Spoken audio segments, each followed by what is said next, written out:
देखिए, सबसे बड़ी चीज़ है कि इसका क्या तात्पर्य है। विश्वविद्यालय मतलब इसमें विश्व के भी विद्यालय या कहीं से भी देश भर से इन विश्वविद्यालय में एडमिशन लेकर आते हैं। और दूसरी बात है कि इसके सभी देश के सारे विश्वविद्यालय के लिए कॉन्स्टिट्यूशनल संविधान में राज्यपाल को कुलाधिपति बनाया है और जिसकी जिम्मेदारी होती, जिसको संविधान ने कॉन्स्टिट्यूशनल कहा कि इनकी नियुक्ति करना और जो भी गतिविधि है विश्वविद्यालय का तमाम सारी चीज़ों का राज्यपाल को बनाया। ये इसलिए बनाया कि शिक्षा के क्षेत्र में शिक्षा की अच्छी गुणवत्ता बना रहे, शिक्षा के क्षेत्र में बच्चों का अच्छा भविष्य बने, उसमें शिक्षा में सुधार हो, ताकि वो राजनीति का प्लेटफॉर्म ना बन सके। इसलिए तो राज्यपाल को ये दायित्व दिया गया। और जहाँ तक ये जो इसके कुलाधिपति की नियुक्ति का जो प्रावधान है, मैं आप लोगों को भी बता दें कि ये जो नियम है कि इसमें खोज समिति एक खोज समिति जिसको कहना चाहिए सर्च कमेटी, ये 3 लोगों की कमेटी बनती है।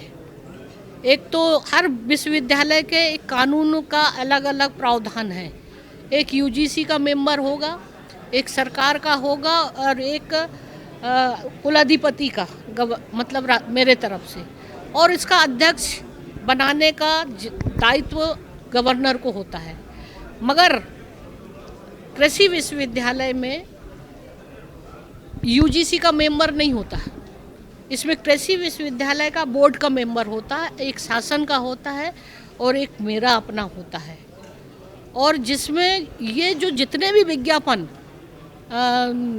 राजभवन से निकाला जाता है पूरे ऑल इंडिया बेस पर, इसलिए निकाला जाता है कि ऑल इंडिया के अच्छे क्वालिफाइड मेरिट आधार पर अगर वो लोग इसमें किसी भी विश्वविद्यालय में कुलाधिपति बनकर आते हैं तो उससे उसका ज्ञान का भी वर्धन होगा और यूनिवर्सिटी का भी विकास होगा और बच्चों का भी इसका प्रभाव होता है।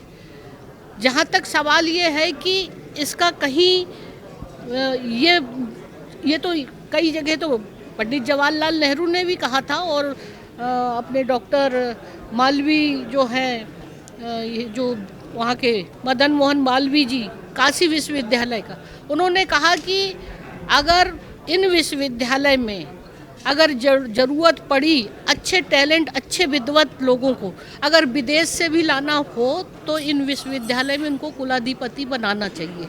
ये केवल महाविद्यालय नहीं है, एक विश्वविद्यालय के अंदर आपको बताए हैं कि 100 150 विश्वविद्यालय के अंदर 100 महाविद्यालय होते और वही व्यक्ति उन महाविद्यालय में कंट्रोल कर सकता है।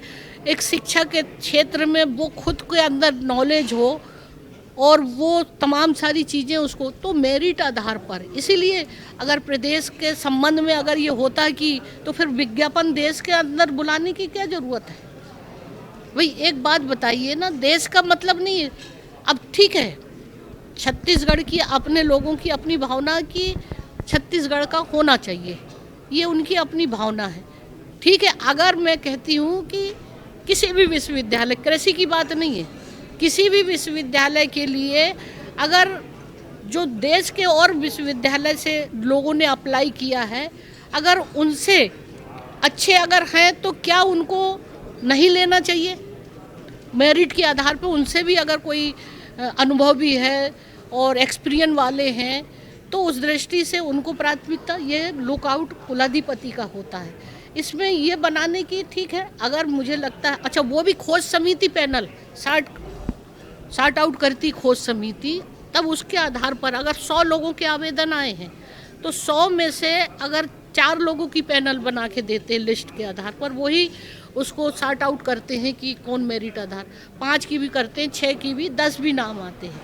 उसके आधार पर ये मेरा अपना दायित्व होता है कि उस पर भी मेरिट आधार पर मैं कोशिश करती हूँ कि कोई भी नियुक्ति सरकार के साथ भी एक समन्वय बनाकर हो तो ज़्यादा अच्छा है। एक दूसरे का कोऑर्डिनेशन बने। तो समय समय पर इस तरह की नियुक्तियां का अभी मालूम है 14 राज्य के विश्वविद्यालय है यहाँ पर। 14 में से 9 के विश्वविद्यालय के 9 विश्वविद्यालय 14 में से 9 छत्तीसगढ़ के हैं, 5 ही बाहर के हैं।